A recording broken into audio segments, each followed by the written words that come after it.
नमस्कार मित्रों, आज हम बात करेंगे सेक्शन 15 भारतीय साक्ष्य अधिनियम 1872 के बारे में। सेक्शन 15 हमको बताता है कि facts bearing in question whether act by accidental और इंटेंशनल, यानी वे फैक्ट्स जो हमको ये बताते हैं कि वो कार्य इंटेंशनली किया गया था, जानबूझकर किया गया था, नॉलेज के साथ किया गया था या फिर एक्सीडेंटली किया गया था।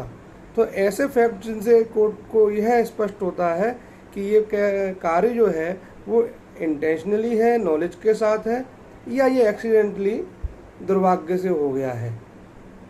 तो ऐसे फैक्ट्स सेक्शन 15 के तहत रिलेवेंट माने जाते हैं और साक्ष्य में एडमिसिबल होते हैं।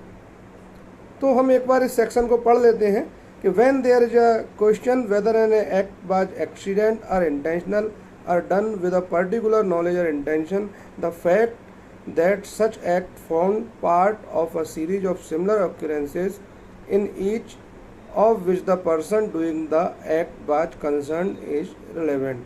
जब कोर्ट के सामने यह प्रश्न हो कि जो वर्क किया गया है वह एक्सीडेंटली आकस्मिक हो गया था या वह कार्य इंटेंशनली किया गया था, या वह किसी स्पेसिफिक नॉलेज के साथ किया गया है या इंटेंशनली किया गया है, तब वह फैक्ट जो कोर्ट को ये बताता है कि जो कार्य है साहब ये आकस्मिक नहीं है, ये कई सारी एक जैसी घटनाओं का पार्ट है, इससे पहले भी ये व्यक्ति ऐसा कई बार कर चुका है, तो वो फैक्ट कोर्ट के सामने रेलेवेंट हो जाते हैं, क्योंकि बताते हैं कि भैया ये कार्य इस व्यक्ति के द्वारा कई बार किया गया है और इस हर कार्य से, हर घटना से यह व्यक्ति जुड़ा हुआ है, इसलिए ये कार्य एक्सीडेंटली नहीं हुआ, ये कार्य इंटेंशनली जानबूझकर नॉलेज के साथ इसी व्यक्ति के द्वारा किया गया है।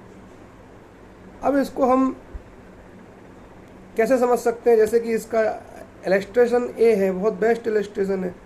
एक व्यक्ति है, वो अपने घर का इंश्योरेंस कराता है और फिर उसमें आग लग जाती है, वो इंश्योरेंस की राशि प्राप्त कर लेता है। हो सकता है ये एक्सीडेंटली हो, लेकिन यह फैक्ट न्यायालय के सामने आता है कि साहब इससे पहले ये कम से कम 10 घर का बीमा करा चुका है और 10 अलग अलग कंपनियों से जो इंश्योरेंस की राशि ले चुका है, इसलिए यह कार्य आकस्मिक नहीं है। यह व्यक्ति हर बार बीमे की राशि प्राप्त करने के लिए ऐसा ही कृत्य करता है, इसलिए ये कार्य इसके द्वारा जानते बूझते किया गया है और इंटेंशनली किया गया है। तो इसमें दिया है part of a series of similar occurrences, यानी घटनाओं की जो सीरीज है, समान घटनाओं की जो सीरीज है, उन सभी घटनाओं से यह व्यक्ति जुड़ा हुआ है। ऐसे फैक्ट रिलेवेंट हो जाते हैं कोर्ट के सामने यह प्रूव करने के लिए कि यह जो कार्य है वो इंटेंशनली है या एक्सीडेंटली है, अचानक से हो गया है या इसके द्वारा जानबूझकर प्री प्लानिंग के तरीके से किया गया है। तो वहाँ पर ऐसे फैक्ट सेक्शन 15 में रिलेवेंट हो जाते हैं। ऐसे आप इसका सेक्शन बी देखते हैं। सेक्शन बी में यह बताया गया है कि एक व्यक्ति अपने अकाउंटेंट है और वो अकाउंट का जो उसका बुक रहती है उसमें कोई एंट्री करता है, वो गलत एंट्री करता है, पकड़ा जाता है। अब हो सकता है कोई व्यक्ति काम कर रहा हो तो उससे हो सकता है वो 5 लाख की जगह 5,000 लिख गया हो, एक बंदी छूट गई हो, मनुष्य है, गलती कर सकता है। चेकिंग होती है तो मालूम पड़ा हो 5 लाख तो कंपनी के खाते में ही पाए जाते हैं। तो हम कह सकते हैं ये कार्य आकस्मिक एक्सीडेंटली हो गया है और ये व्यक्ति ने इंटेंशनली इस कार्य को नहीं किया है।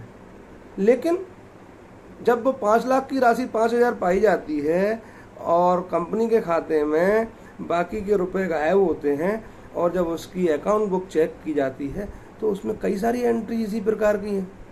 40,000 का 4,000 बचा गए, एक साथ नहीं, कम से कम 50-60 एंट्री जैसी मिलती हैं। तो हम क्या मानेंगे? तो हम ये मानेंगे कि ये अकाउंटेंट जो है इसने इंटेंशनली जानबूझकर यह कार्य किया है, ये बेईमानी इसने जानबूझकर की है, एक्सीडेंटली नहीं है, नॉलेज के साथ की है। ऐसे ही एक दुकानदार के पास हम जाते हैं, उसके पास फेक करेंसी मिलती है, अब दुकानदार है, दिन भर राशि प्राप्त कर रहा है, हो सकता है एक नोट कोई उसको दे गया हो, बेचारे को नहीं मालूम, क्योंकि वो तो दिन भर पैसे प्राप्त कर रहा है, लोगों को पैसे दे रहा है, पैसे प्राप्त कर रहा है।